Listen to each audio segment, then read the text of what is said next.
The autumn wind bit at my face as I pushed through the back door of Rosie's diner, my 12-hour shift finally over. My feet ached in the cheap sneakers I'd bought on clearance last month, already wearing thin at the heels. The alley behind the diner smelled of fryer grease and garbage. Familiar scents after 3 years of working here.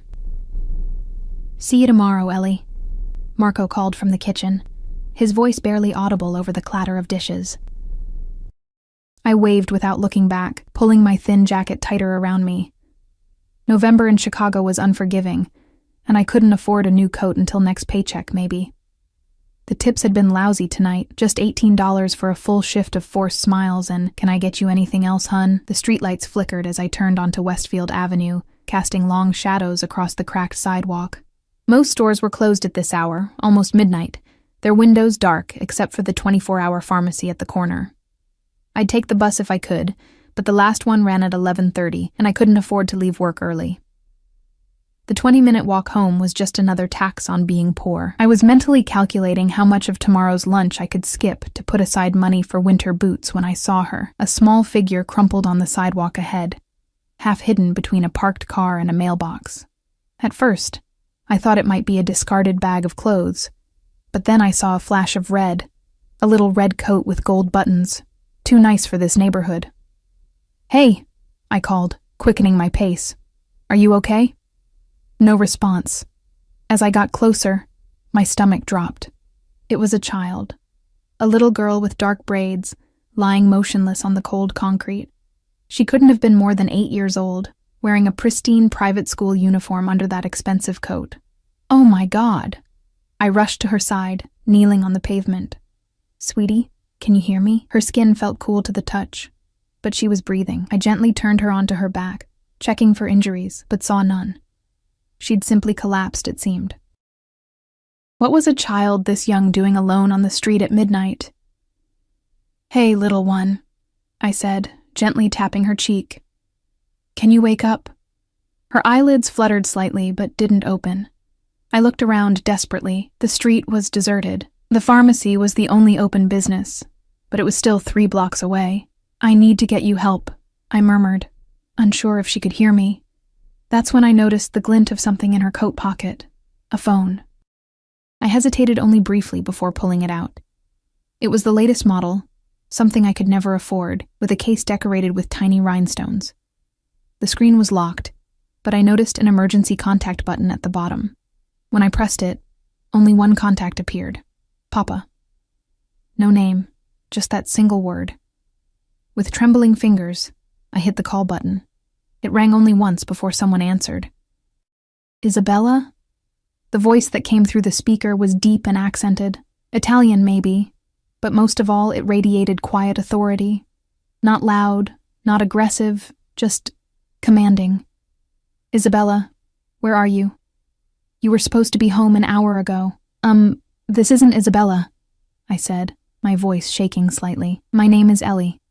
I found a little girl collapsed on the sidewalk on Westfield Avenue near Rosie's diner. I think this is her father's number?" The silence that followed was so complete that for a moment I thought the call had dropped. Then, "Is she breathing?" The calm in his voice had hardened into something else, something that made the hair on my arm stand up. "Yes, she's breathing, but she's unconscious. I was going to call an ambulance, but no ambulance." The words cut through mine like a blade. "No police. Do not move her. I'm coming. Stay exactly where you are." "But she needs medical—" "I'm bringing a doctor. Do not move. Do not call anyone else." Before I could respond, he spoke again, his voice slightly muffled as if he'd turned away from the phone. "Get the car. Now. And call Dr. Michaels." Then, back to me, with knife-edge precision, exactly where on Westfield? About a block east of Rosie's diner, near the old bookstore, the one that closed down. We're between a blue sedan and a mailbox. 7 minutes, he said. "Keep her warm. If anyone approaches you, call me back immediately." The line went dead. I sat there stunned, the phone still pressed to my ear. What kind of father forbids calling an ambulance for his unconscious child? And the authority in his voice. My mind flashed to those crime documentaries my roommate Jen was always watching.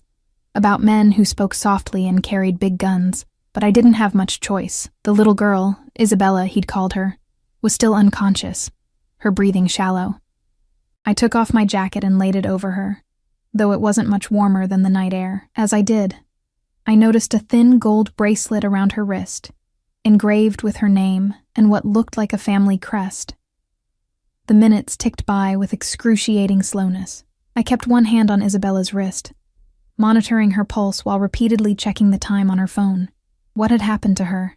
She didn't smell of alcohol, and she seemed too young for drugs. Could it be some medical condition? At exactly 6 minutes and 40 seconds after the call ended, headlights swept around the corner.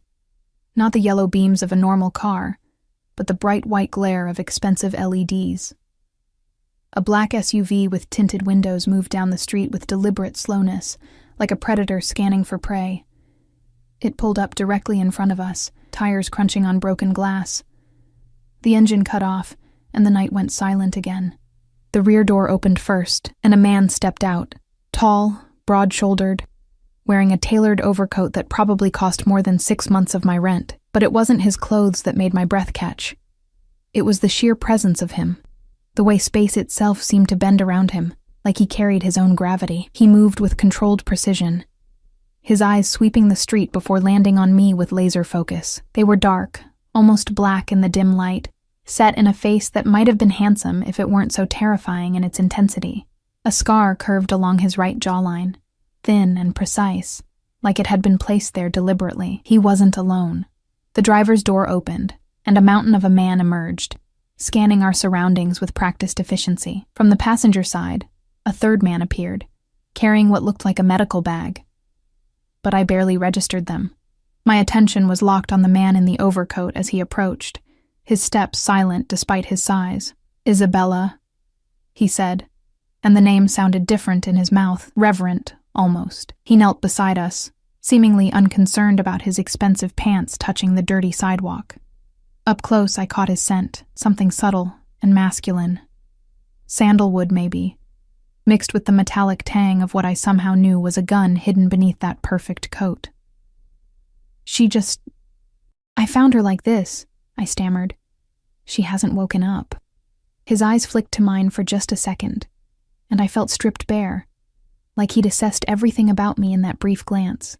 My worn waitress uniform visible beneath my thin shirt, my cheap shoes, the exhaustion etched into my face. "The doctor will examine her," he said, nodding to the man with the bag, who immediately knelt on Isabella's other side.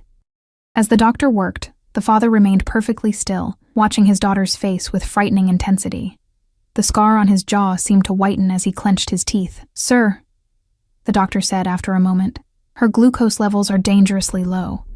It's her diabetes.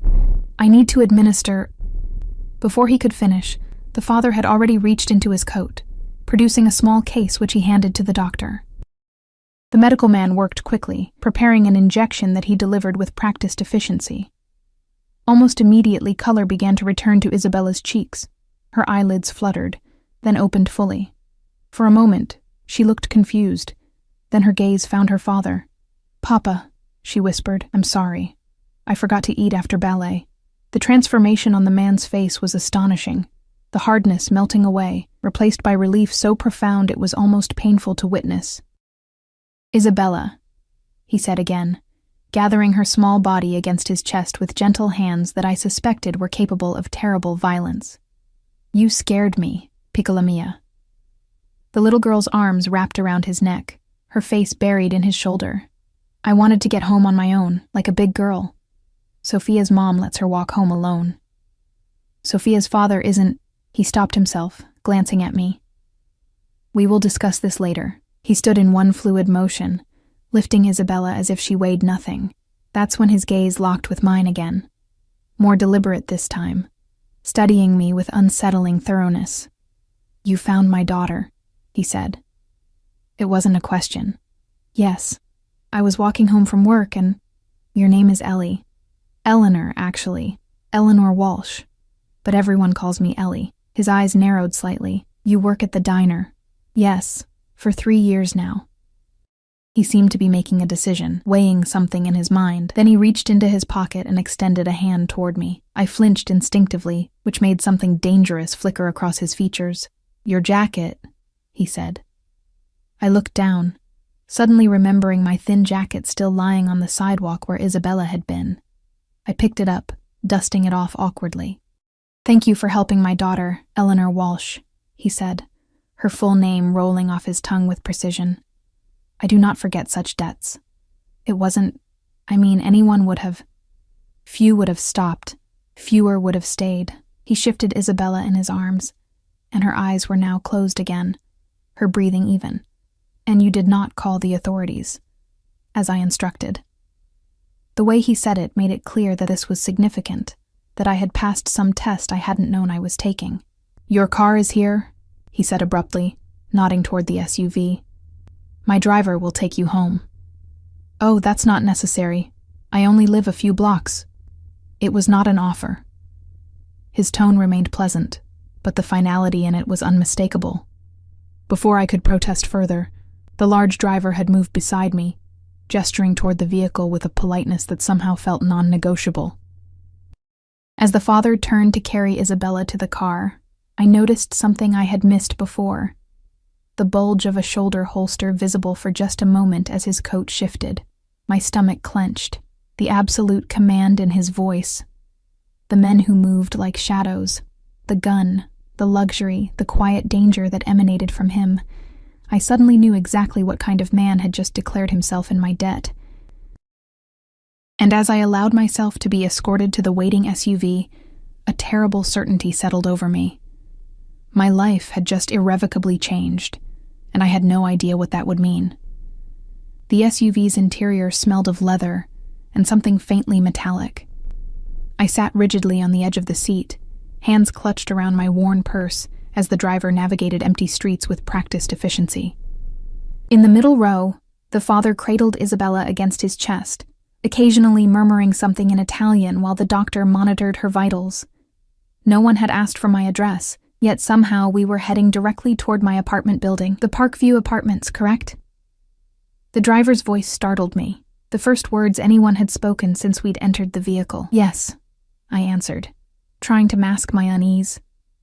"How did you—" "Third floor, apartment 3C, the father interrupted without looking up from his daughter.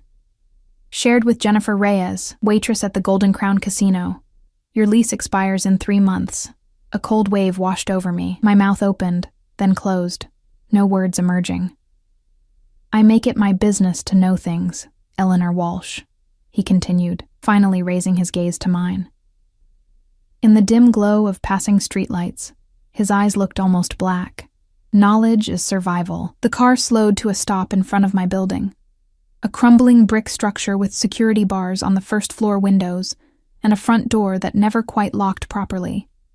The contrast between my shabby home and the gleaming vehicle couldn't have been more stark. The driver exited and opened my door with the formality of a chauffeur serving royalty. As I stepped out, the father's window lowered. "Tomorrow," he said, "someone will come for you at the diner. 8 o'clock when your shift ends." It wasn't a request. "I have classes on Tuesday mornings," I said, finding my voice. "I'm studying nursing at the community college, and I can't miss—" "Your professors have been notified that you're assisting with a family emergency. Your absence has been excused for the week."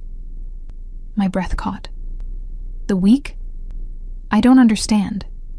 Why would you—" "Isabella wishes to thank you properly." His expression softened slightly when he mentioned his daughter, but hardened again as he added, "And I still have questions about tonight." The window began to rise. "Wait," I called, stepping forward. "I don't even know your name." The window paused, half closed. "Salvatore," he said after a moment.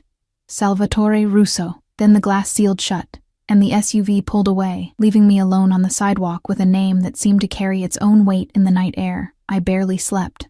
The name Salvatore Russo tumbled through my mind like a stone in a dryer, keeping me awake until dawn crept through the thin curtains. Around 6, I finally gave up and reached for my laptop, fingers hesitating only briefly before typing his name into the search bar.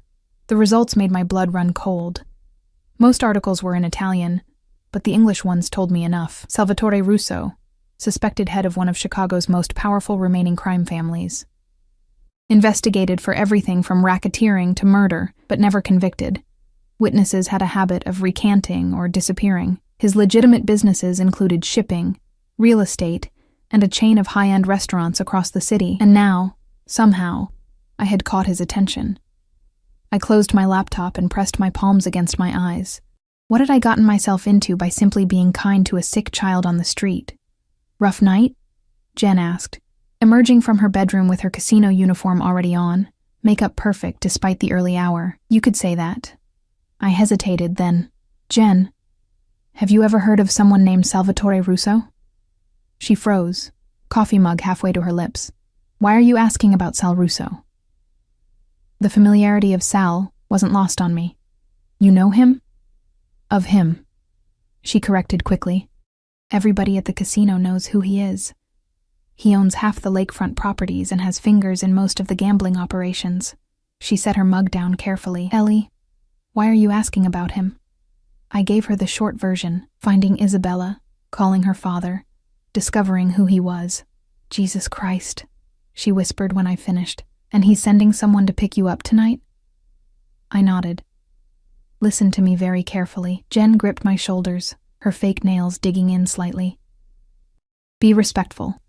Do exactly as you're told. Don't ask questions. Don't mention anything you might have read about him. Her eyes were wide with genuine fear. These people don't play games, Ellie. You're scaring me, I said, trying to laugh it off. Good, she replied without smiling. You should be scared. My shift at the diner crawled by.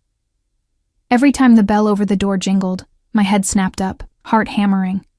By 7, my nerves were so frayed that I dropped an entire tray of drinks when a customer's phone rang unexpectedly. You okay, honey? Rosie asked as I mopped up the mess, my hands trembling. You're jumpy as a cat today. Fine, I lied, just didn't sleep well. At exactly 8 o'clock, as I was hanging up my apron, the bell chimed one final time. A different driver from last night entered. Younger, but with the same hyper-vigilant eyes, scanning the room before settling on me. Miss Walsh, he said with a slight nod. The car is waiting. Rosie raised an eyebrow but said nothing as I gathered my things. I followed the driver outside, where a different black SUV idled at the curb. This time there was no little girl inside, no doctor. Just an empty leather seat and my hammering heart. We drove in silence, leaving my familiar neighborhood behind and heading north toward the glittering lakefront. The buildings grew newer, the streets cleaner, until we pulled through a gate into a private drive lined with immaculately trimmed hedges. At the end stood an imposing stone mansion, its windows glowing warmly against the evening darkness. 2 men in dark suits stood at attention by the front entrance. They nodded to the driver as he opened my door, their eyes tracking my movements with professional detachment. This way, Miss Walsh, one said, gesturing toward massive double doors. Inside was a foyer that could have swallowed my entire apartment. Marble floors, soaring ceilings, artwork that looked like it belonged in a museum. I hugged my purse against my side, acutely aware of my waitress uniform and scuffed shoes. Eleanor! The voice was high and sweet. Isabella, hurrying down a grand staircase with a bright smile.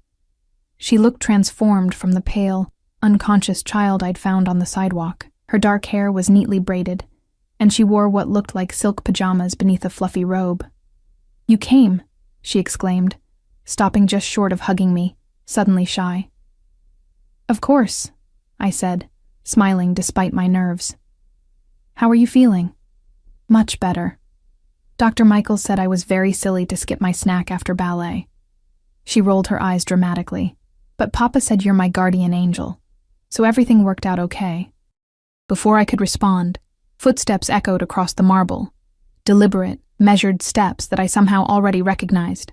Salvatore Russo appeared from a hallway to the right, dressed now in a crisp white shirt and dark trousers, his sleeves rolled to the elbows revealing powerful forearms and the edge of what looked like a tattoo. In the bright light of the foyer, I could see him clearly for the first time. He was younger than I'd expected, perhaps mid-30s, with sharp cheekbones and a strong jaw marred by that precise scar. His hair was dark, cut short on the sides but longer on top. And his eyes, those eyes that had seemed black in the darkness, were actually a deep, penetrating brown. "Isabella," he said, his tone gentle but firm, "what did we discuss about running in the house?" She ducked her head. "Sorry, Papa." He placed a hand on her shoulder, then looked at me. "I see you've met your savior again." "I'm hardly," I began.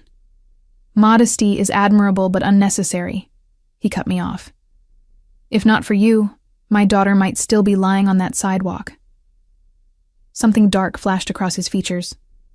"Or worse." Isabella tugged at his hand. "Can I show her my room, Papa? Please? I want to show her my science project." He checked his watch. A timepiece that probably cost more than my annual salary. 20 minutes, then it's time for bed. His gaze shifted to me, after which, "Miss Walsh and I will talk." The way he said talk sent a shiver down my spine. Isabella led me up the staircase, chattering excitedly about school and her friends, and how her science project on ecosystems had won first prize. I followed, grateful for the reprieve from her father's intensity, but acutely aware of his eyes tracking our ascent. Her bedroom was the size of my entire apartment, decorated in shades of lilac and silver. Bookshelves lined one wall, filled with titles well beyond an 8-year-old's typical reading level. A large desk held a computer setup that would make a tech executive jealous. "This is Sophia," she said, pointing to a photo of herself with another girl. "Her mom lets her walk home alone, but Papa says I'm not allowed because of who he is." She frowned slightly. "What does that mean exactly?"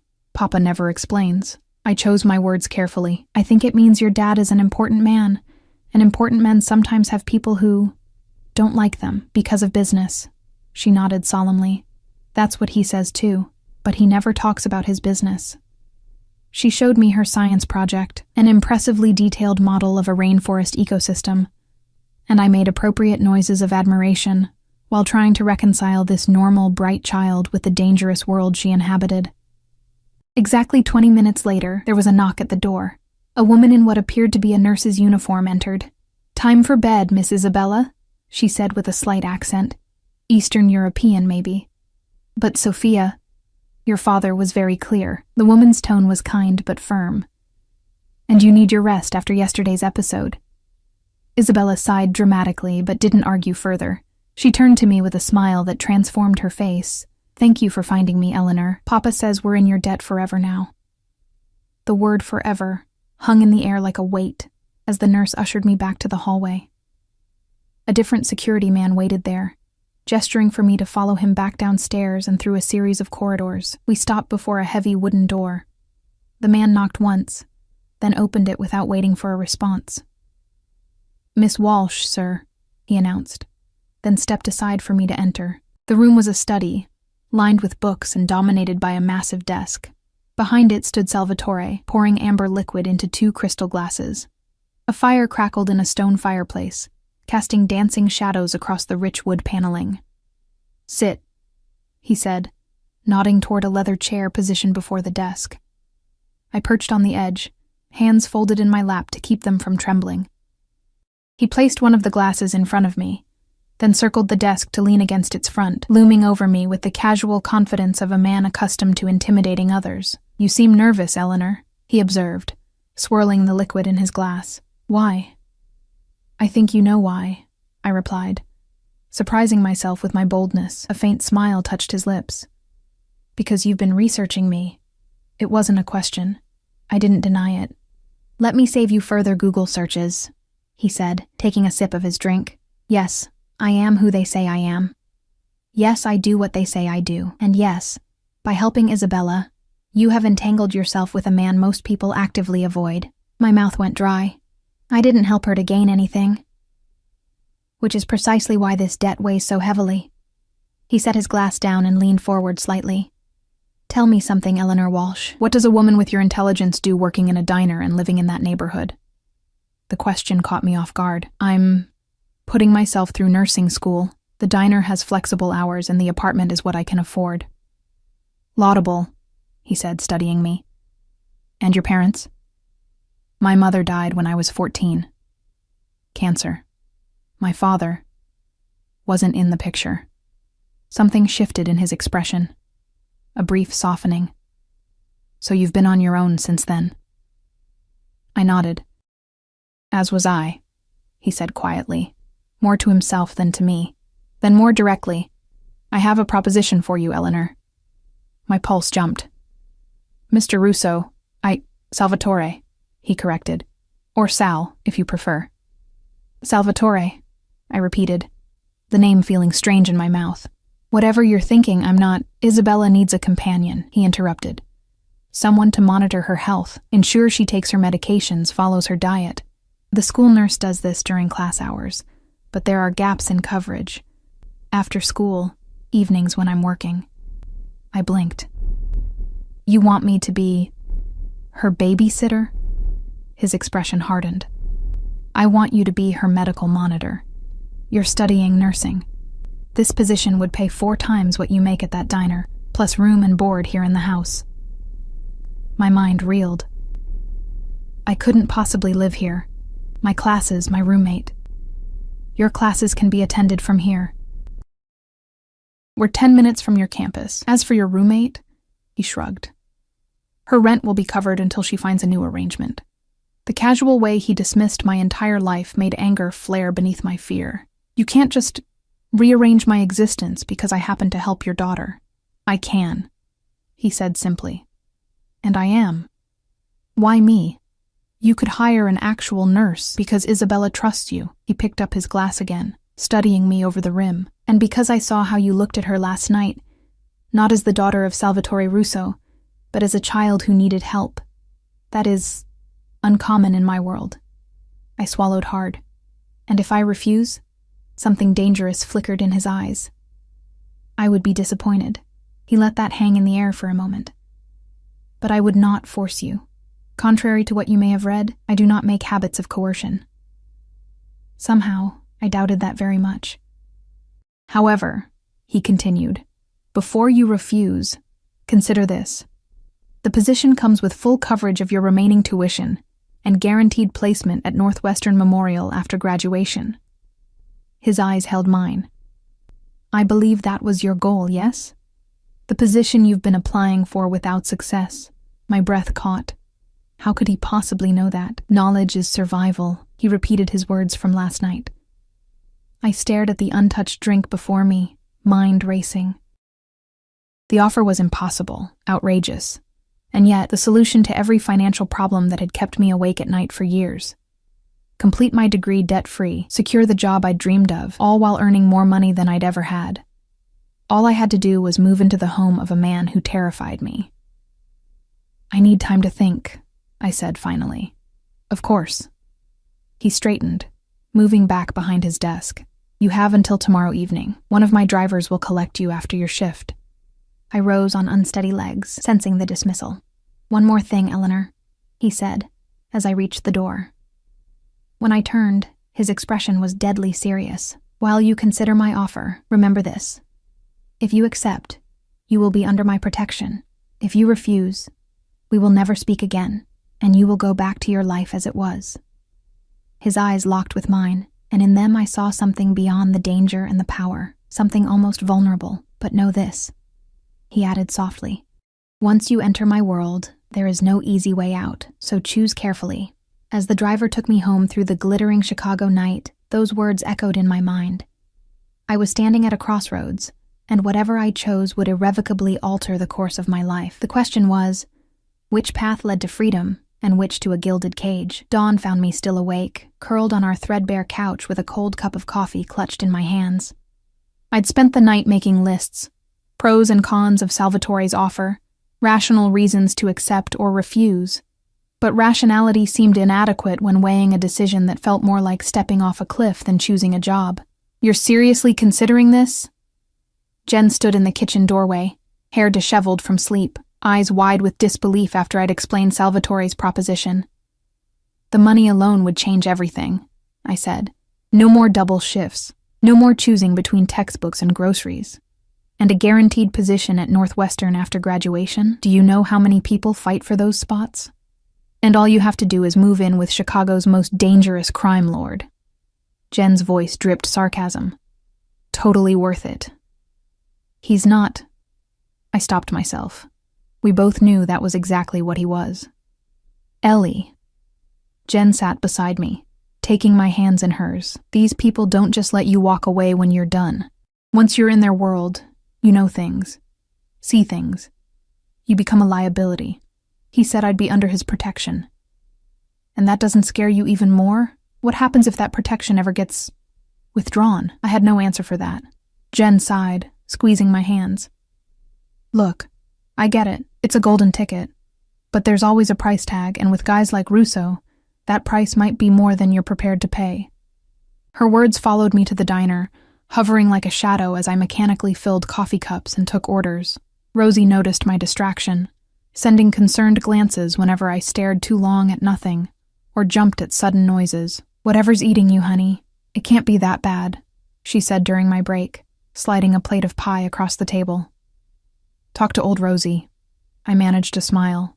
"Just a big decision to make. About that man who picked you up yesterday." Her eyes narrowed. "Don't think I didn't notice that fancy car, or the way you turned white as a ghost when he walked in." "It's complicated," I hedged. "Complicated usually means trouble," she said, patting my hand.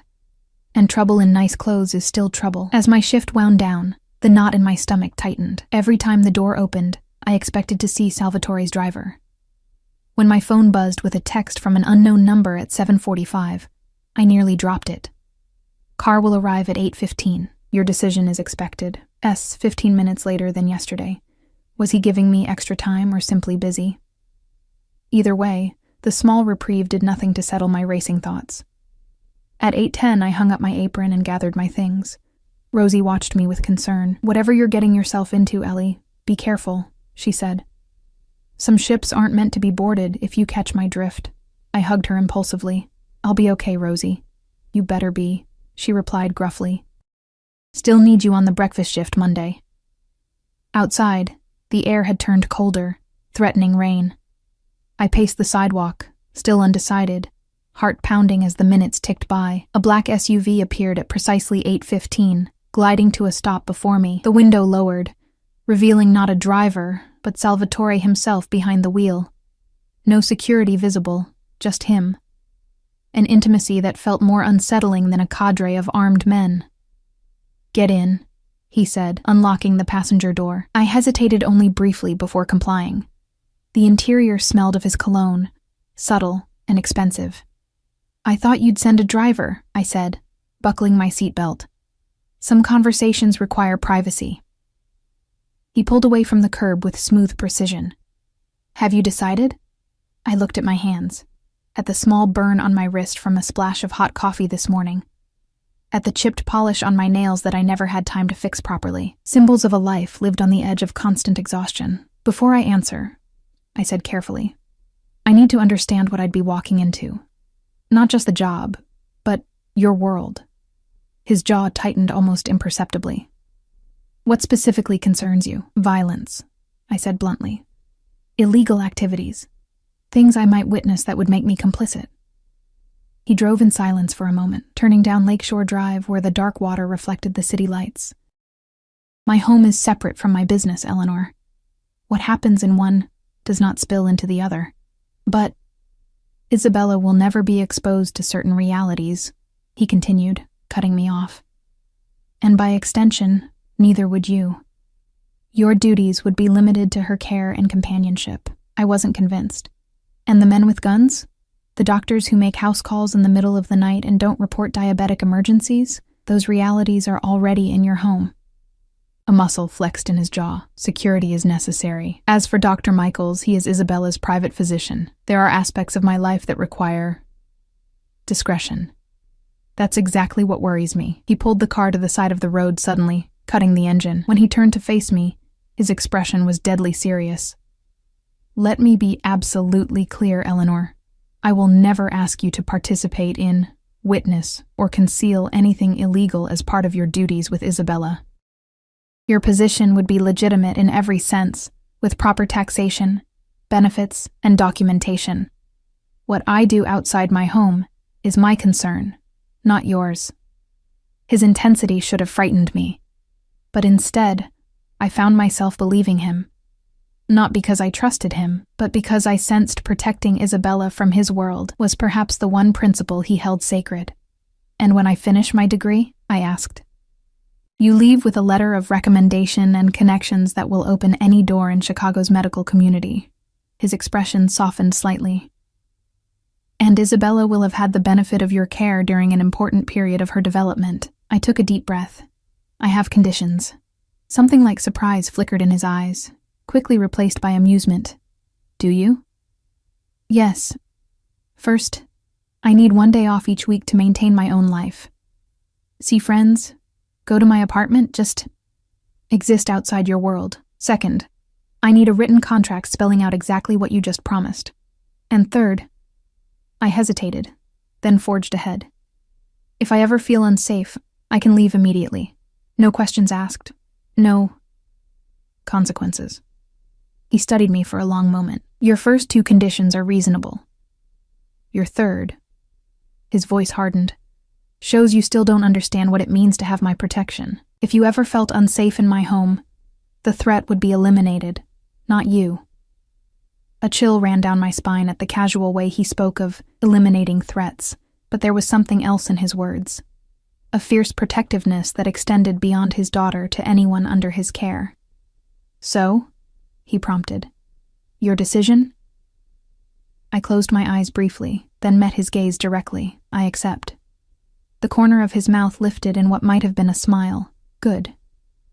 He started the car again, merging smoothly back onto Lakeshore Drive. We drove in silence for several minutes before I realized we weren't heading toward his mansion or my apartment. "Where are we going?" I asked.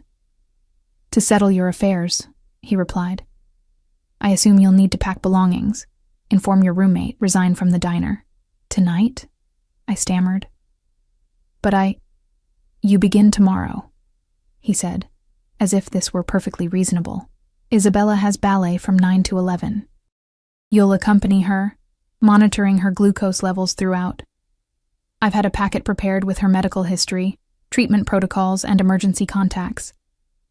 The methodical efficiency of it all left me speechless. He'd been so confident I'd accept that he'd already planned my first day.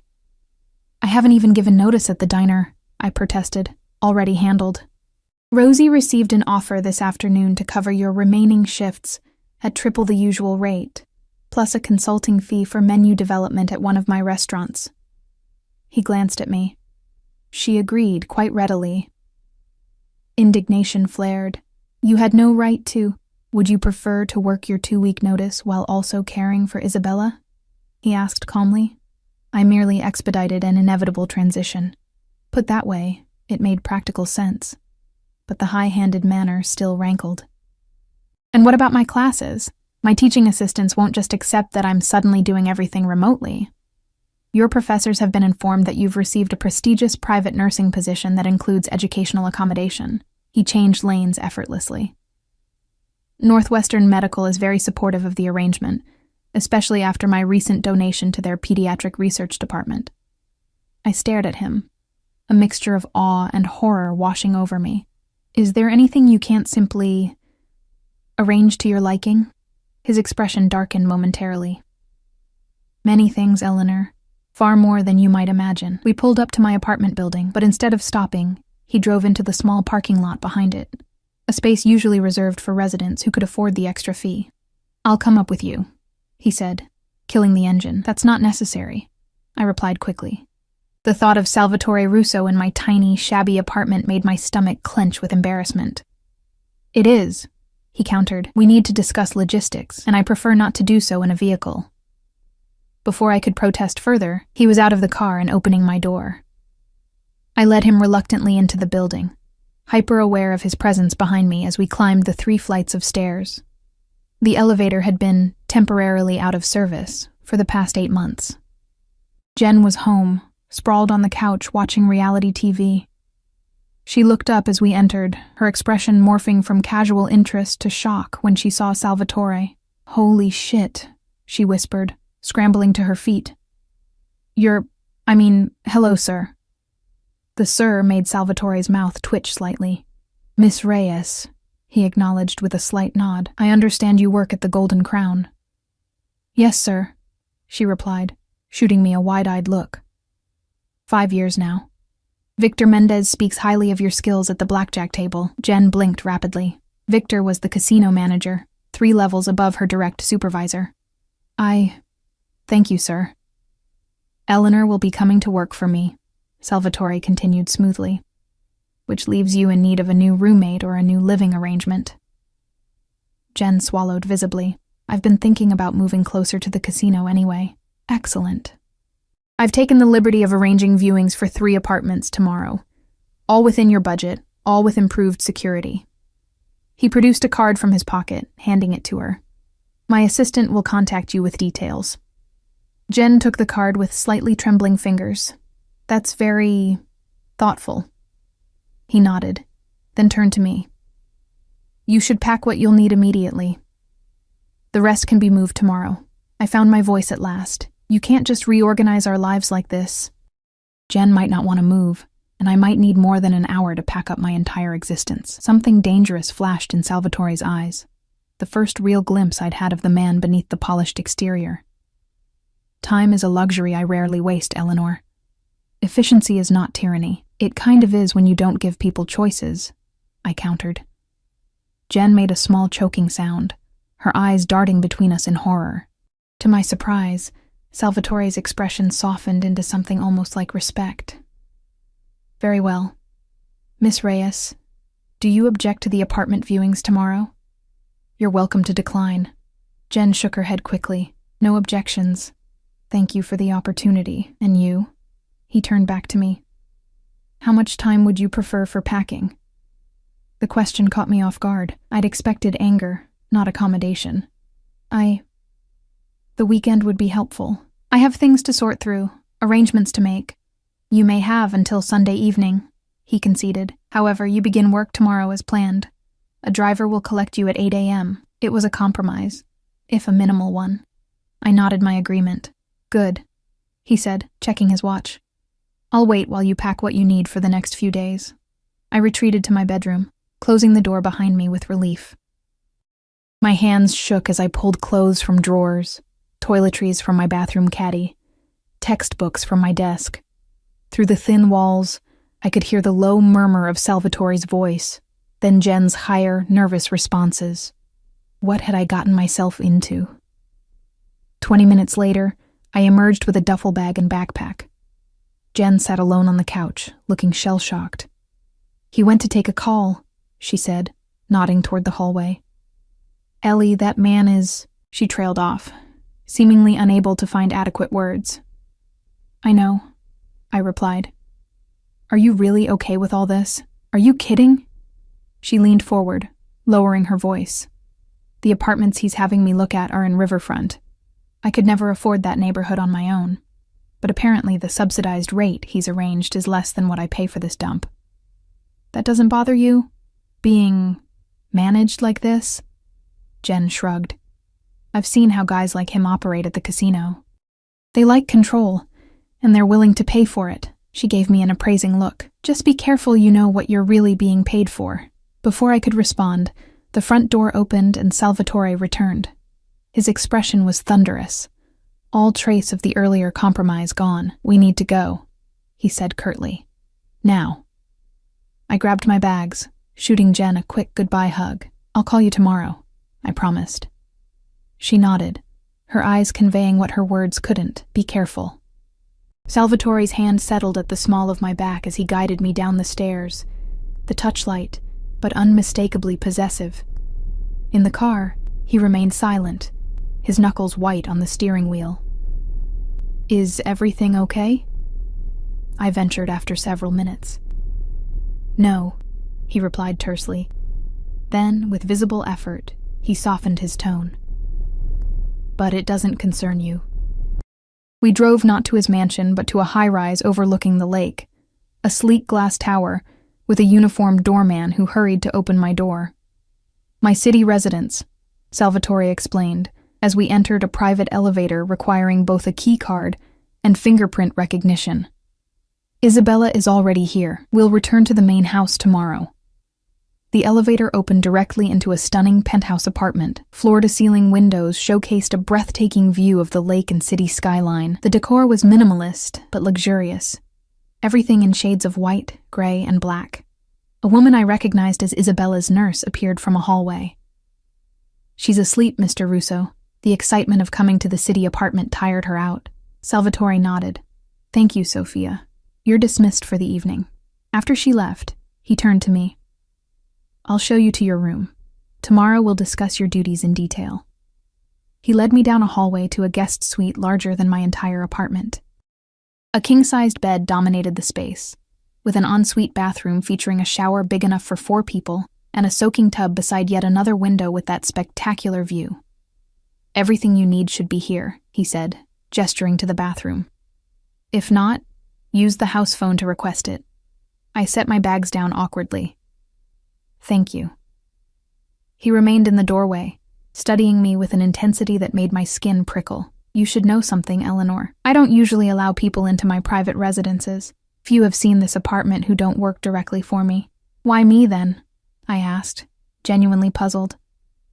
"Why go to all this trouble for someone who just happened to find your daughter on the street?" He was silent for a long moment. "Because you did what no one else would have done. In a neighborhood where people mind their own business to survive, you stopped to help a child you didn't know. That kind of integrity is rare in my world." Before I could respond, he added, "And because Isabella hasn't stopped talking about her guardian angel since she woke up, my daughter's happiness is everything to me." There was such naked truth in that last statement that I found myself believing him completely, perhaps for the first time. "Get some rest," he said, his usual commanding tone returning. "Tomorrow will be a full day." As he turned to leave, I called after him. "What happened? On your phone call earlier?" He paused, his back to me. "Someone made a miscalculation," he said finally. "It's being corrected." The ominous phrasing sent a chill through me. "Is Isabella in danger? Is that why we came here instead of the house?" He turned back, his expression unreadable. "My daughter is always potentially in danger, Eleanor. It's the price of being mine." His eyes held mine. "As you may discover yourself." With that cryptic statement, he left, closing the door behind him. I sat on the edge of the enormous bed, the events of the day crashing over me like waves. Less than 48 hours ago, I'd been a waitress worrying about making rent. Now I was in the penthouse of one of Chicago's most feared men, hired to care for his daughter, drawn into his orbit by a simple act of kindness that had somehow upended my entire existence. As I stared out at the glittering city below, I couldn't shake the feeling that I was now caught in a current far stronger than I could swim against, being pulled deeper into waters where predators lurked just beneath the glittering surface. And Salvatore Russo, with his dark eyes and dangerous presence, was the most formidable predator of all. I woke disoriented, sunlight streaming through floor-to-ceiling windows I didn't recognize. For a moment, panic gripped me before memories of the previous night flooded back. Salvatore, the penthouse, my new life. The digital clock on the nightstand read 6:47. I'd slept deeply despite my anxiety, the luxurious mattress enveloping me like a cloud. I showered quickly in the enormous bathroom, marveling at the array of expensive toiletries lined up for my use, then faced the dilemma of what to wear. My waitress clothes seemed woefully inappropriate, but I hadn't packed much else. A soft knock interrupted my deliberation. "Yes?" I called, clutching my towel tighter. "Good morning, Miss Walsh." A woman's voice, not Sophia's. "Mr. Russo asked me to bring you suitable attire for today's activities." I opened the door to find a petite woman in a crisp black suit, holding several garment bags. She stepped past me efficiently, hanging them in the closet. "I'm Natalia, Mr. Russo's personal assistant," she said, assessing me with a cool gaze. "I've brought options based on your measurements. The blue would be appropriate for today's ballet outing." "My measurements?" I echoed. "How did you—" "Mr. Russo is thorough," she replied, as if this explained everything. "Breakfast will be served in 20 minutes. Isabella is looking forward to seeing you." With that, she departed, leaving me staring at the garment bags. Inside the one she'd indicated, I found a simple but elegant blue dress that probably cost more than a month's rent, along with a coordinating cardigan and flats. More disturbing was how perfectly everything fit, as if I'd been measured in my sleep. The main living area was even more impressive in daylight. One entire wall was glass, showcasing Lake Michigan stretching to the horizon. At a round table by the windows, Isabella sat in animated conversation with her father, who was reading something on a tablet while nodding at her chatter. "Eleanor." Isabella spotted me first, her face lighting up. "Papa said you're coming to ballet with me today. Do you dance too?" "Not ballet," I admitted, smiling at her enthusiasm. "I'm not very graceful. I can teach you. Miss Lavina says I'm the best in my class, even though I'm the youngest." Salvatore looked up, his eyes sweeping over me in a quick, assessing glance. He wore a charcoal suit that fit him perfectly, though his tie was loosened, and the top button of his shirt undone, a small concession to the early hour. "The dress suits you," he said, setting down his tablet. "Sit, eat." It wasn't an invitation, but a command. I took the empty seat, hyper-aware of his presence across the table. A housekeeper I hadn't met appeared silently, setting a plate before me, some kind of egg white omelet with vegetables, and a side of fresh fruit. "Isabella has been explaining her ballet routine," Salvatore continued, his attention split between me and whatever he was reading on his tablet. "You'll need to ensure she eats precisely 1 hour before class, then check her glucose levels immediately before and after." "I made a chart," Isabella said proudly, sliding a paper toward me. It was covered in colorful drawings of food with numbers beside them. "These are the snacks I can have and how many carbs they have. Papa says you need to know because you're my new medical person." I studied the chart, impressed by her understanding of her condition at such a young age. "This is very helpful. Thank you, Isabella." "You can call me Izzy," she said, then glanced at her father. "But only when Papa's not around. He doesn't like nicknames." Salvatore's mouth twitched. "Eat your breakfast, Isabella." She dutifully returned to her food, but not before giving me a conspiratorial wink that warmed something inside me. The omelet was delicious, prepared with ingredients I probably couldn't name. I ate quietly, listening to Isabella's cheerful monologue about her ballet friends and the upcoming recital. Salvatore occasionally asked a question or murmured a response, but mostly seemed absorbed in whatever he was reading. "Dr. Michaels will meet you at the ballet studio," he said abruptly, looking up at me. "He'll review Isabella's medical protocols and answer any questions. Sophia will accompany you as well, but her role is primarily security, not medical." "Security?" I echoed, pausing with my fork halfway to my mouth. "Yes." His tone left no room for further questions on that topic. "After ballet, you'll return here. Isabella has tutoring this afternoon while you and I discuss the details of your position." Can't Eleanor come to my math lesson?" Isabella asked, pushing her empty plate away. "Mr. Peterson is so boring." "Your education is not meant to entertain you," Salvatore replied, though his tone was gentle, "and Eleanor and I have business to discuss." Isabella sighed dramatically, but didn't argue further. A child accustomed to her father's decisions being final, Salvatore checked his watch and stood.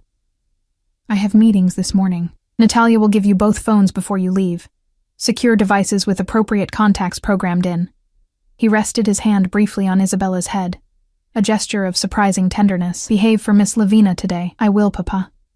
He turned to me, his expression hardening back to the controlled mask I was beginning to recognize as his public face. "My driver will take you. Stay with Sophia and Isabella at all times. If anything seems unusual, anyone watching too closely, approaching without reason, any situation that makes you uncomfortable, alert Sophia immediately." The gravity of his tone sent a chill through me. Is there something specific I should be worried about? His jaw tightened. Just standard precautions, but I didn't believe him. Something had changed since last night. The same thing that had caused our sudden relocation to this penthouse instead of the mansion. He moved toward the elevator, then paused, turning back. "One more thing, Eleanor. The dress you're wearing cost $4,000. Try not to get it dirty." My jaw dropped as he disappeared into the elevator. $4,000 for a simple blue dress? I could have paid almost 4 months' rent with that money.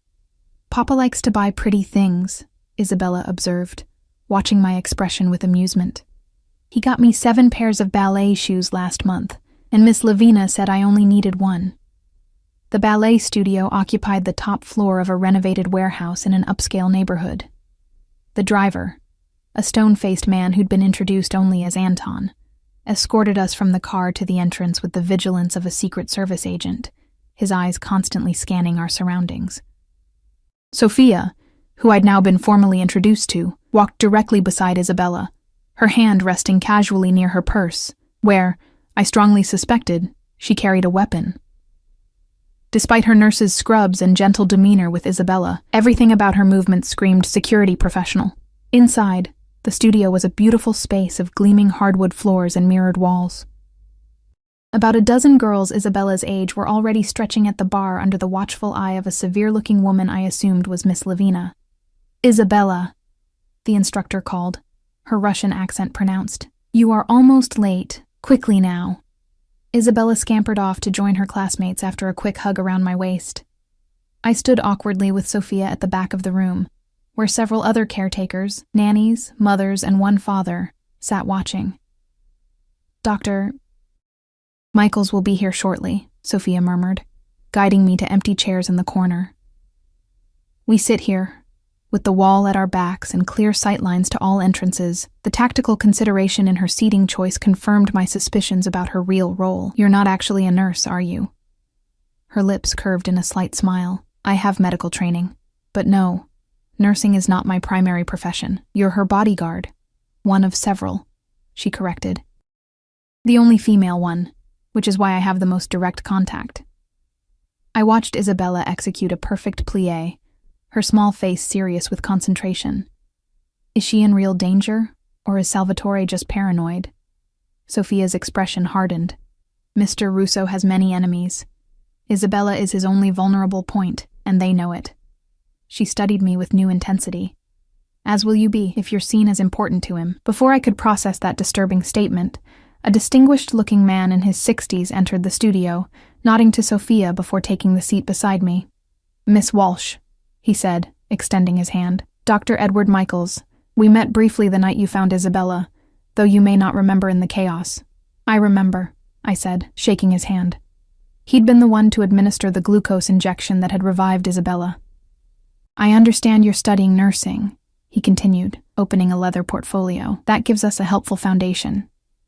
Isabella has type 1 diabetes, diagnosed at age 4. Her condition is generally well controlled, but she's at a challenging age. Active, sometimes forgetful about monitoring, and prone to growth spurts that can affect her insulin needs." For the next half hour, he walked me through Isabella's specific medical history, treatment protocols, and warning signs of complications. It was comprehensive and professional, exactly what any good pediatric endocrinologist would provide for a patient's caregiver. "Mr. Russo mentioned you're affiliated with Northwestern," I said when he'd finished. "Yes, I head the pediatric endocrinology department." He closed his portfolio. "Though my work with Isabella is private, off the books," I clarified. He met my gaze directly. "Miss Walsh, I've treated Isabella since her diagnosis. Mr. Russo values discretion, yes, but my primary concern is my patient's well-being. I maintain all proper medical records. They're simply not entered into systems that could be accessed by those who might wish the family harm." The explanation made clinical sense. Yet the underlying reality, that Isabella's medical care had to be handled like a state secret, underscored just how dangerous her father's world truly was. After ballet class ended, Isabella bounced over, face flushed with exertion. "Did you see my arabesque, Eleanor? Miss Lavina said it was perfect. It was beautiful," I assured her, helping her change shoes. "How are you feeling? Any dizziness or weakness?" She shook her head. "I'm hungry, though." "Let's check your levels first," I said, pulling out the glucose monitor Dr. Michaels had given me. Isabella held out her finger with practiced patience, barely flinching at the small prick. The reading showed her slightly below normal range, not dangerous yet, but heading there. "Time for a snack," I announced, reaching for the small cooler Sophia had brought. Inside were carefully portioned options, each with its carbohydrate count labeled. "I want the apple and peanut butter," Isabella decided. As she ate, I noticed Sophia and Anton in quiet conversation by the door, their expressions tense. Dr. Michaels had also moved closer to Isabella, his casual demeanor belied by the alertness in his eyes. "Is something wrong?" I asked Sophia when she returned. "Change of plans," she said calmly, though I detected an undercurrent of tension. "We're going directly to the main house, not back to the penthouse." "Why?" I watched Isabella chatting happily with Dr. Michaels, oblivious to the sudden shift in atmosphere. Sophia's voice dropped. "Mr. Russo's orders. The car is waiting." The return journey felt different. Anton took a circuitous route, frequently checking his mirrors. A second vehicle, a black sedan I hadn't noticed before, followed at a distance. Sophia kept Isabella engaged with a game on her tablet, but her eyes constantly scanned the traffic around us. When we finally arrived at Salvatore's mansion, the gates opened immediately for our approach and closed just as quickly behind us. 2 security men I recognized from my previous visit stood at attention at the front entrance. "Papa!" Isabella called, running toward Salvatore as he emerged from the house. He caught her in a tight embrace, lifting her off her feet. "How was ballet, piccola mia?" he asked, his voice softer than I'd ever heard it. "Amazing. Eleanor watched the whole time, and she said my arabesque was beautiful." His eyes met mine over Isabella's head. "Did she?" I nodded, feeling oddly like I'd passed some kind of test. "Isabella, go with Sophia to wash up for lunch," he instructed, setting his daughter down.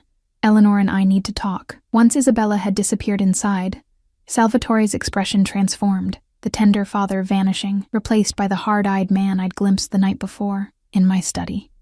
He said curtly, leading the way through the mansion's opulent interior. His study here was larger than the one at the penthouse, lined with leather-bound books and dominated by an antique desk that looked like it belonged in a museum. A fire crackled in a massive stone fireplace despite the mild day outside. "Sit," he instructed, closing the door behind us. I perched on one of 2 leather chairs facing his desk. "What's going on?" Sophia said there was a change of plans and the security seemed heightened. He remained standing, pacing slightly. "There was an incident last night, nothing that directly threatens Isabella, but a precaution nonetheless." "What kind of incident?" I pressed. His jaw tightened. "The kind that doesn't concern you." "It does if it affects Isabella's safety," I countered. "Or mine." He stopped pacing, fixing me with a penetrating stare. "You're right," he said after a moment, surprising me. "You've entangled yourself with my family, so you deserve certain truths." He moved to a cabinet, withdrawing a crystal decanter. "Drink?" I shook my head.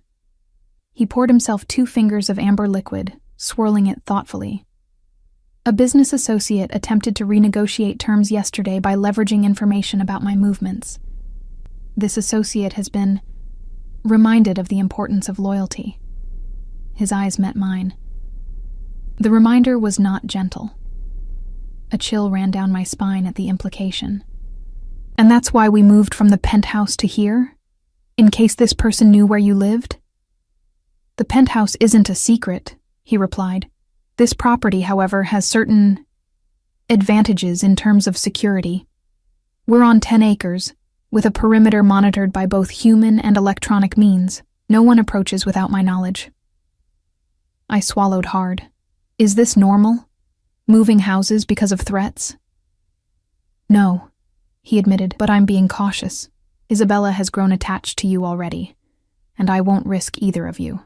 The casual inclusion of me in his protection both warmed and terrified me. "Salvatore," I began carefully, "I agreed to care for Isabella's health, not to be caught in the middle of whatever this is. There is no middle ground in my world, Eleanor," he said, his voice hardening. "You're either under my protection or you're not. There is no halfway." The full weight of my decision crashed over me anew. I'd stepped into his orbit, and the gravity was far stronger than I'd imagined. "Now," he said, his tone shifting to something more businesslike. "To the matter of your employment." He opened a drawer, withdrawing a folder. "Your contract, as requested. Salary, benefits, confidentiality clauses, all clearly outlined." I took the document with trembling fingers. The salary figure made me blink twice to confirm I wasn't hallucinating.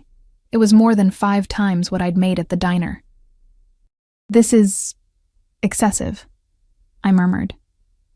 "It's appropriate compensation for the position and its unique requirements." He leaned against the desk, watching me scan the pages. "Your tuition will be paid directly to the university. A car will be available for your use when needed. Your 1 day off per week is included, as stipulated." The thoroughness was impressive, the terms more generous than I could have imagined. Yet as I flipped through the detailed document, I couldn't help feeling like I was signing away more than just my time. "One thing isn't addressed," I said, looking up at him. "You mentioned yesterday that if I ever felt unsafe, the threat would be eliminated. What exactly does that mean?" His expression remained impassive.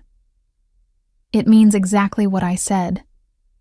Anyone who threatens someone under my protection faces consequences." "I don't want anyone hurt because of me," I insisted. "Then we're aligned in our interests," he replied smoothly. "Because I don't want you hurt at all." The intensity in his gaze made heat rise to my cheeks. I looked back at the contract, trying to focus. "The clothing," I said suddenly. "This morning, Natalia mentioned you had my measurements. And this dress." I gestured to the blue dress I still wore. $4,000 is excessive for work attire. A hint of amusement touched his features. "Isabella's previous caretakers dressed accordingly. Your appearance reflects on my family." "But how did you get my measurements overnight?" "I have resources," he said simply. "Is the fit not to your liking?" "That's not the point," I said, flustered. "It feels invasive." He considered this, head tilted slightly. "I don't view efficiency as invasion, Eleanor. But I understand your perspective. In the future, Natalia will consult you before ordering anything." "Would that be acceptable?" The concession, small as it was, surprised me. I nodded. "Good," he said, straightening. "Sign the contract, and we'll consider the matter settled." I hesitated, pen hovering over the signature line. "And if I change my mind later? If this becomes too much?" His expression darkened. "Do you intend to abandon Isabella after she's grown attached to you?" "No, of course not. But this world, your world, it's more complicated than I realized." He moved closer, his presence overwhelming in the confined space. "Few things worth having come without complications, Eleanor." Something in his tone made me look up, catching an expression in his eyes I couldn't quite decipher. Something beyond the cool authority he typically projected. For a moment, I glimpsed vulnerability beneath the power. A man accustomed to controlling everything except, perhaps, his own heart, where his daughter was concerned. And now, possibly, where I was concerned too. The realization sent a jolt through me. I signed quickly, before I could second-guess myself further. "Excellent," he said, taking the contract and returning it to his desk. "Now, there's the matter of your living arrangements. Your room here is adjacent to Isabella's suite. Sophia stays in the connected room on her other side when on duty. My things are being collected from your apartment this afternoon," he finished for me. "I've assigned personnel to pack and transport everything. They'll be respectful of your privacy." The thought of strangers handling my possessions made me uncomfortable. But I'd already surrendered so much control that this seemed a minor point to argue. "Isabella has tutoring until 3, he continued. "I suggest you use that time to familiarize yourself with the house, particularly the security protocols. Carlos." He nodded toward the door, where I presumed a security man waited outside. "We'll show you the grounds and explain the systems you need to understand." It all felt overwhelming. The contract, the house, the implicit dangers lurking at the periphery of this new life I'd chosen. "Any questions?" he asked, watching me closely. "Just one," I said, finding my voice. "The man who tried to leverage information about you. What happened to him?" Something cold flickered in Salvatore's eyes. "He's reconsidering his poor choices from a hospital bed." He stepped closer, until I could smell his cologne, that same subtle, expensive scent I'd noticed in his car. "I protect what's mine, Eleanor. Remember that." The possessive phrasing sent a shiver down my spine, not entirely from fear. "Isabella is waiting for lunch," he said, abruptly shifting back to the practical. "After your tour of the grounds, join her in the sunroom. She's excited to show you her science projects." As I followed him from the study, I caught a glimpse of my reflection in a gilded mirror. the expensive blue dress, my hair neatly arranged, looking every bit the polished professional I'd never had the means to become. But beneath that veneer, I saw the truth in my own eyes. I was in deeper than I'd ever intended, drawn into Salvatore Russo's orbit by forces I didn't fully understand.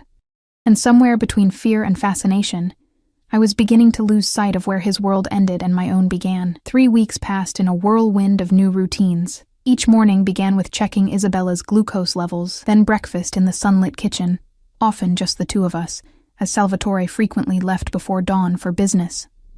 Afternoons were filled with Isabella's various activities: ballet 3 times a week, piano lessons, tutoring, and the occasional playdate with carefully vetted friends. I'd settled into a rhythm, learning the complex dance of living in Salvatore's world. The mansion staff, a mix of household employees and thinly disguised security personnel, had accepted my presence with professional courtesy, if not warmth. Sophia had become something of an ally, teaching me the unwritten rules of the household and occasionally sharing small insights into Salvatore's complex personality. "He trusts you with Isabella," she'd told me one evening as we watched the little girl practice piano. "That's rare." The last tutor lasted 3 days before he decided she watched his daughter too closely, like she was memorizing details for someone else. The constant undercurrent of paranoia should have been suffocating, yet somehow it had become normalized. Checking rooms before entering them, never answering the door myself, reporting any unusual cars or people near the property. The mansion itself was a fortress disguised as a luxury home, with security features I was only beginning to understand. As for Salvatore himself, he remained an enigma, sometimes absent for days, other times appearing unexpectedly to join Isabella and me for dinner or an evening movie. Around his daughter, he was attentive and surprisingly gentle. Around me, he maintained a careful distance, our interactions limited to discussions about Isabella's care or brief, charged moments that left me confused about the strange tension building between us. Tonight was my weekly day off, the one concession I'd insisted upon when taking the job. I'd spent the afternoon with Jen in her new apartment, marveling at how quickly our lives had diverged. Her place in Riverfront was sleek and modern, with amenities my old apartment building hadn't even dreamed of offering. "You look different," Jen had observed over wine, "more polished, like you belong in his world now." I'd laughed it off, but later, as my driver took me back to the mansion, Salvatore had insisted on transportation, even on my day off. I found myself studying my reflection in the car window. My hair was styled in a way I'd never managed before. My clothes were designer brands I'd previously only seen in magazines. And there was a confidence in my posture that hadn't existed a month ago. The car slowed as we approached the mansion gates, the security scan completing automatically. Something felt different tonight. More vehicles than usual parked in the circular drive, lights blazing from windows that typically remained dark. "What's happening?" I asked the driver. "Mr. Russo has associates visiting," he replied, his tone neutral. "You might want to enter through the side entrance." The suggestion wasn't subtle. Stay out of sight, away from Salvatore's business guests. I'd planned to go straight to my room anyway, tired from the day out and looking forward to a hot bath in my luxurious private bathroom. Still, curiosity prickled as I slipped through the side door, noting the increased security presence throughout the house. I'd nearly reached the staircase when I heard Isabella's voice, high and distressed, coming from Salvatore's study, a room she was rarely allowed to enter. "But Papa, she promised to read me the next chapter tonight." "Isabella." Salvatore's voice was gentle but firm. "I've explained that Eleanor has the evening to herself. You'll see her in the morning. It's not fair. She's been gone all day." I hesitated, torn between respecting Salvatore's authority and comforting the clearly upset child who had become so important to me. Before I could decide, the study door opened, and Isabella burst out, nearly colliding with me in the hallway. "Eleanor!" Her face lit up, arms wrapping around my waist. "You came back early." "I'm right on schedule, actually," I said, smoothing her hair. "What's got you so upset, sweetheart?" Salvatore appeared in the doorway behind her, and I felt my breath catch. He wore a perfectly tailored black suit with a burgundy tie, his hair combed back, the scar along his jaw somehow more pronounced in the hallway's lighting. He looked formidable, powerful, and irritated at the interruption. "Isabella," he said, his tone warning. "I told you Eleanor needs her privacy on her day off." "It's okay," I assured him, surprising myself with how easily I now contradicted the man who had once terrified me. "I don't mind reading her a chapter before bed." His eyes narrowed slightly, but before he could respond, a voice called from within the study. Deep, male, with a heavy accent. "Salvatore, we need to conclude this discussion. Time is pressing." Isabella's grip on me tightened. I'd never seen her afraid before, but something about that voice clearly unsettled her. Salvatore noticed too. His expression softened as he knelt to Isabella's eye level. "Go with Eleanor, piccola mia. I'll come say goodnight when I'm finished." She nodded, pressing closer to me. As Salvatore straightened, our eyes met over her head, and something passed between us. Concern for Isabella, yes, but something more complex too. "Your guests," I began quietly. "Will be gone soon," he finished, his voice equally low. "Take her upstairs, please."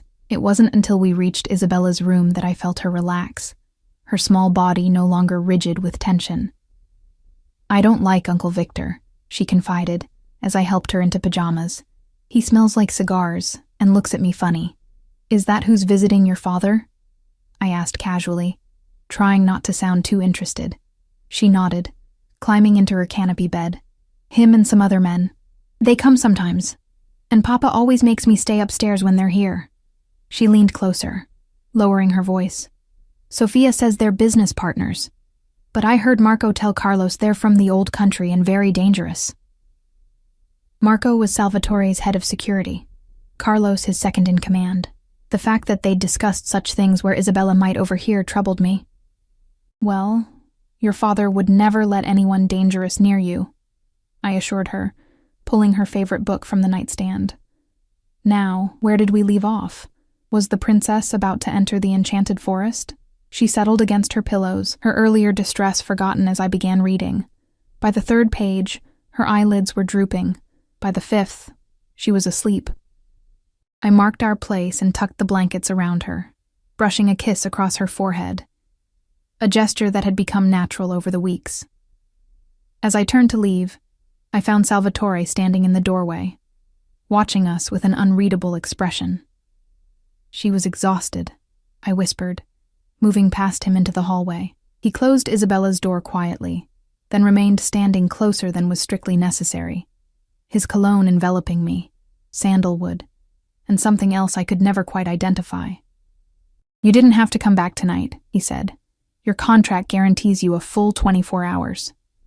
"I wanted to come home," I replied, the word home slipping out before I could catch it. Besides, she was expecting me for her bedtime story. Something flickered in his eyes at my use of home. "You've been good for her," he said after a moment. "She's more balanced with you here, less anxious." "Children need consistency," I said. "Something I imagine is difficult in your line of work." His jaw tightened. "Isabella has everything she needs." "Except normalcy," I countered. "She overheard your security men talking about your dangerous visitors tonight." Anger flashed across his features.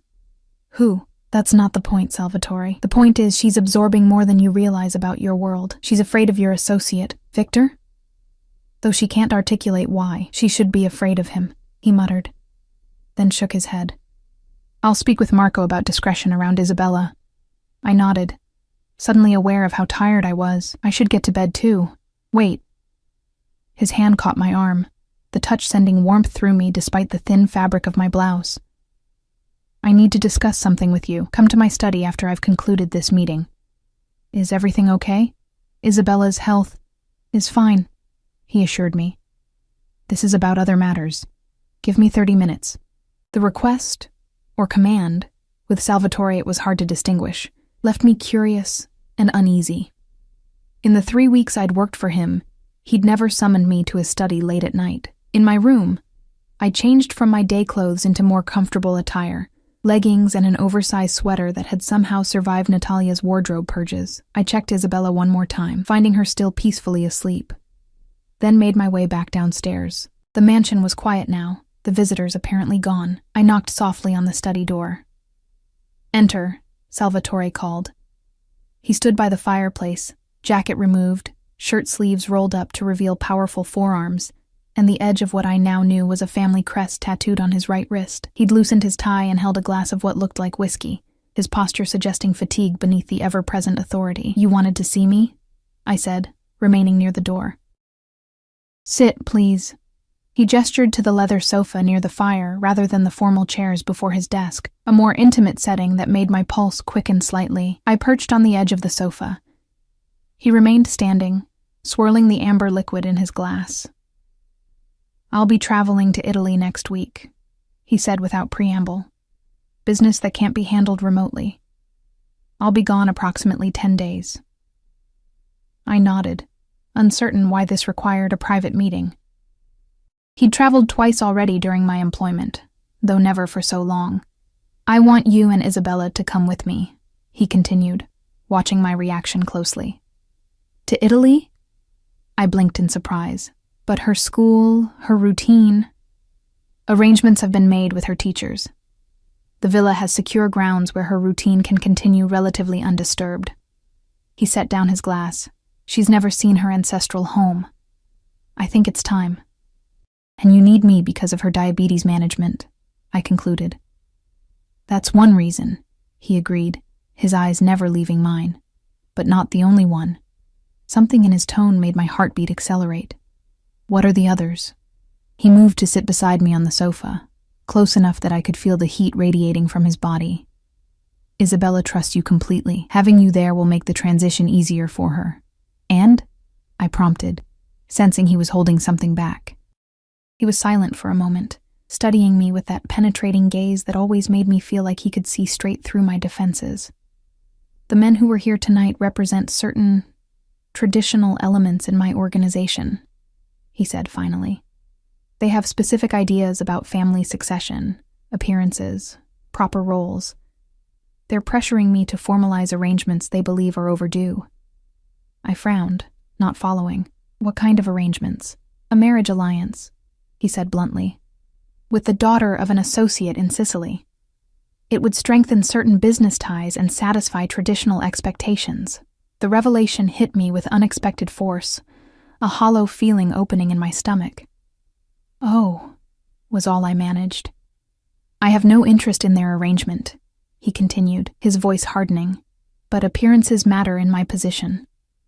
Bringing you and Isabella, presenting us as a family unit, sends a message that would end these discussions permanently." I stood abruptly, needing distance from his overwhelming presence. "You want me to pretend to be, what, exactly? Your girlfriend? Your wife?" "I want you to be exactly what you are, an intelligent, capable woman who cares for my daughter and has earned my trust." He rose as well, moving to stand before me. "The rest, they will assume based on your presence at my side. Using me as a shield against an unwanted marriage," I clarified, unexpected hurt making my tone sharper than intended. His expression darkened. "Is that how you see it?" "How else should I see it? Perhaps as an opportunity," he countered. "To see Italy, to experience the culture, to further solidify your position in Isabella's life. Or perhaps as a step further into a world I never intended to enter," I replied. "When I agreed to care for Isabella's health, I didn't sign up to be paraded as your whatever they'll assume I am." He stepped closer, until barely inches separated us. "And what would be so objectionable about those assumptions, Eleanor?" The question hung between us, loaded with implications neither of us had dared voice during these weeks of growing tension. My heart hammered against my ribs as I forced myself to meet his gaze. "Nothing," I admitted quietly. "Except that they wouldn't be true, wouldn't they?" His voice had dropped to nearly a whisper. "Are you certain?" I wasn't certain. Not at all. Somewhere between fearing this man and working in his home, between caring for his daughter and observing his complex nature, something had shifted. The magnetic pull I'd felt from the beginning had transformed into something deeper, an understanding, a connection I couldn't easily define. "I don't know what game you're playing," I said finally. "No game. His hand rose to my face, fingers brushing my cheek with surprising gentleness. Only truth, Eleanor. Since the night you found Isabella, you've seen parts of me no one else has been allowed to see. The father beyond the reputation. The man beneath the power. I've seen a man who lives in constant vigilance, I countered. Who surrounds himself with guards and weapons, and never lets his guard down. Until now, he said softly. Until you. Before I could respond, his phone vibrated in his pocket. He checked it with a frown, then stepped back. The intimate moment shattered. Security alert, he explained tersely. Wait here. He strode from the study, leaving me breathless and confused. Through the open door, I could hear terse commands being given, footsteps moving rapidly across marble floors. Something was happening. Something that had transformed Salvatore from the almost vulnerable man of moments ago back to the hardened figure I'd first encountered. Against my better judgment, I moved to the doorway, peering into the foyer where Salvatore stood surrounded by security personnel. Their voices were low, but I caught fragments. Perimeter breach, southeast corner, armed. Fear gripped me. Isabella was upstairs, sleeping peacefully, unaware of whatever threat had triggered this response. I turned, intending to go to her, when Salvatore's voice rang out. Eleanor, stay exactly where you are. He crossed to me in 4 long strides, his expression grim. We have unwelcome visitors. Marco is handling it, but I need you to stay in this room until I say otherwise. Isabella. Has Sophia with her? He finished. 2 more men are stationed outside her door. She's secure. What's happening? I demanded, fear making my voice shake. A message is being delivered, he replied cryptically. One I should have anticipated after today's meeting. Understanding dawned. This is related to your visitors, the marriage alliance you rejected? His jaw tightened. Some people don't accept no for an answer. From somewhere outside came the sound of what might have been a muffled gunshot. I flinched, but Salvatore's expression didn't change. Stay here, he repeated, more forcefully this time. Lock the door behind me. Open it only for me or Marco. Before I could respond, he pulled a small handgun from beneath his shirt, a weapon I hadn't realized he was carrying, and checked it with practiced efficiency. Salvatore, I began, panic rising. It will be fine, he assured me, his voice gentling despite the steel in his eyes. This is business as usual. Nothing I haven't handled before. The casual way he referred to armed intruders as business as usual should have terrified me. Instead, I found myself reaching for his free hand, squeezing it tightly. Be careful, I whispered. Something flashed in his eyes, surprise perhaps at my concern. Then he leaned forward, pressing his lips briefly, fiercely against mine. Before I could react, he was gone, pulling the door closed behind him. I locked it with trembling hands, then sank onto the sofa, mind racing.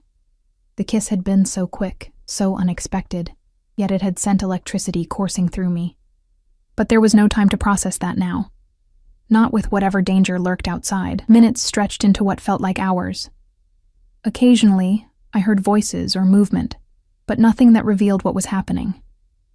I checked my phone for any messages from Sophia about Isabella, but the screen remained blank. Finally, a soft knock at the door made me jump. Eleanor, Salvatore's voice called. It's me. I unlocked the door with shaking fingers. He stood alone in the hallway, his white shirt now stained with what looked disturbingly like blood spatter. The gun was gone, but his expression remained hard, his eyes cold in a way I hadn't seen before. Are you hurt? I gasped, reaching toward the stains. Not my blood, he said quietly, catching my hand before I could touch him. The situation is contained. Isabella is still sleeping. You're safe. The simple declaration, you're safe, carried weight beyond the obvious. It wasn't just physical safety he was assuring me of, but something deeper, a promise. What happened? I asked, though part of me didn't want to know. Victor's associates attempted to deliver a message. His jaw clenched. I replied more emphatically. The clinical way he described what had clearly been violence should have repulsed me. Instead, I found myself understanding on some primal level. He had protected his home, his daughter, me. They won't return? I asked. No. The single word carried finality. But this confirms we should leave for Italy sooner rather than later. We'll go tomorrow. Tomorrow? I echoed. But I'm not prepared. I need to. Everything you need will be provided. He cut me off. Pack whatever personal items you value. The rest can be purchased in Milan. The high-handed manner would have irritated me weeks ago. Now I recognized it as his response to perceived threat. Taking control, eliminating variables, protecting what was his. And somehow, I had become included in that category. I need to shower, he said, glancing down at his stained shirt with distaste. Then we'll talk further. He turned to go, but I caught his arm. Salvatore, the kiss, was overdue, he finished, his expression softening slightly. But perhaps poorly timed. Perhaps, I agreed, a small smile escaping despite the tension of the moment. He studied me for a long moment. 3 weeks ago, you were terrified of me. I still am sometimes, I admitted. But I've seen more now. The father who reads bedtime stories. The man who remembers how I take my coffee. The protector who would do anything to keep his daughter safe. And you? He asked, his voice dropping. Would I do anything to keep you safe as well? The question hung between us, heavy with implication. 3 weeks ago, I would have assumed he saw me as an employee, useful for Isabella's care, but ultimately expendable. Now, looking into his eyes, I saw something else entirely, something possessive, fierce, and undeniably genuine. Yes, I whispered, I think you would. His hand rose to cup my cheek, thumb tracing my lower lip. Come to Italy, Eleanor. Not as my shield or my employee, as something more. What exactly? I pressed, needing clarity despite the hypnotic effect of his touch. Mine, he said simply. In whatever way you're willing to be. The possessiveness of the word should have offended my independent nature. Instead, it sent warmth coursing through me. Not submission, but belonging. A mutual claiming. I need to check on Isabella first, I said, not quite answering. And you need that shower. A faint smile touched his lips. Practical as always. One of us needs to be, I replied, matching his smile with my own. Dawn painted the sky in shades of pink and gold as our private jet lifted off from Chicago. Isabella slept peacefully across from us, exhausted from the whirlwind of preparation for our sudden departure. Sophia sat further back, maintaining a discreet distance while never taking her eyes off her charge. Beside me, Salvatore worked quietly on his tablet, occasionally making calls in rapid Italian. The events of the night before seemed to have been compartmentalized. Violence tucked away, business continuing, plans advancing. Yet something fundamental had changed between us. His hand rested casually on mine during takeoff, his body angled protectively toward me when the flight attendant approached, his eyes finding mine with newfound openness. You never actually said yes, he observed quietly, after ending a call. To Italy? I'm on the plane, aren't I? To being mine, he clarified, his voice low enough that only I could hear. I looked at Isabella, sleeping peacefully with complete trust in her father's ability to keep her safe. I thought of the blood on his shirt last night, the unseen violence he was capable of, the dangerous world he inhabited. I thought of the gentle way he brushed his daughter's hair from her forehead, the respect with which he'd treated my boundaries despite his habitual command of everything around him. Your world frightens me, I admitted. The violence, the constant vigilance, the enemies lurking in shadows. His expression tightened. I understand but you don't frighten me anymore, I continued, cutting him off. Neither does the idea of being yours. What scares me is how quickly that became something I wanted. His eyes darkened with an emotion I was only beginning to recognize. And now? Now I'm flying to Italy with the most dangerous man I've ever met, I said, turning my hand beneath his so our palms pressed together. A man I've watched murder for his daughter's safety, A man who kisses like he's claiming territory. And yet you're still here, he observed, fingers interlacing with mine. Yes, I agreed softly. I'm still here. Isabella stirred across from us, her eyes blinking open sleepily. Are we in Italy yet? She mumbled. Not yet, piccola mia, Salvatore answered, his tone gentle. Many hours still to fly. She yawned, gaze moving between us, settling on our clasped hands. A smile bloomed across her face. Knowing, pleased, unsurprised. I told Sophia you were going to be my new mama, she announced with a child's directness. She said I shouldn't say that, but I knew. Papa looks at you the way Prince Charming looks at Cinderella in my book. Heat rushed to my cheeks as Salvatore chuckled beside me, a rich, genuine sound I'd rarely heard from him. Isabella, he admonished gently. Remember our discussion about patience? She sighed dramatically. Good things come to those who wait, she recited. But Papa, I've been waiting forever for you to kiss Eleanor. This time, my blush was matched by a rare hint of color on Salvatore's cheeks. Behind us, Sophia suppressed what sounded suspiciously like a laugh. Perhaps we should discuss this later, he suggested, but his hand remained firmly entwined with mine. Isabella shrugged, already distracted by the tablet Salvatore handed her with her favorite games. As she settled back into her seat, her diabetes monitor beeped softly. Time for a check, I said, reaching for her testing kit with my free hand. Salvatore watched as I performed the now familiar routine, checking Isabella's levels, adjusting her insulin pump, noting the numbers in the tracking app. His eyes held something I'd never seen there before. Not just approval or gratitude, but something deeper. Something like peace. You see why I need you both in Italy, he said quietly, as Isabella returned to her game. This, what we are becoming, is worth protecting. Worth changing for. The implication wasn't lost on me. The criminal empire, the violence, the dangerous associates, all aspects of a life he was suggesting might evolve for the sake of what was growing between us. One step at a time, I cautioned. Italy first, then we'll see about restructuring your entire existence. He laughed again, the sound warming me from within. As I said, practical. As the plane carried us across the Atlantic, Isabella fell back asleep, and Salvatore eventually dozed beside me, his head tilting onto my shoulder in a rare display of vulnerability. I watched the sunrise from 40,000 feet, marveling at the journey that had brought me here. 1 month ago, I'd been a waitress struggling to make rent, dreaming of a nursing career that seemed forever just beyond reach.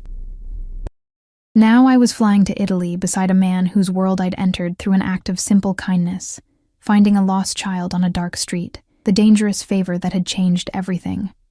Salvatore stirred beside me, his eyes opening to find mine already watching him. Without a word, he raised our still clasped hands and pressed a kiss against my wrist, just over my pulse. No regrets, he murmured. I thought of all I'd left behind. The diner, the cramped apartment, the exhaustion of constant financial struggle. And all I'd gained, not just material comfort, but purpose, connection, and this complicated, dangerous man who looked at me like I was something precious to be protected at all costs. No regrets, I answered, and sealed the promise with a kiss. Whatever awaited us in Italy, whatever future we would build from this unlikely beginning, I knew with absolute certainty that I was exactly where I was meant to be. In the orbit of Salvatore Russo, no longer afraid of his gravity, but surrendering willingly to its pull,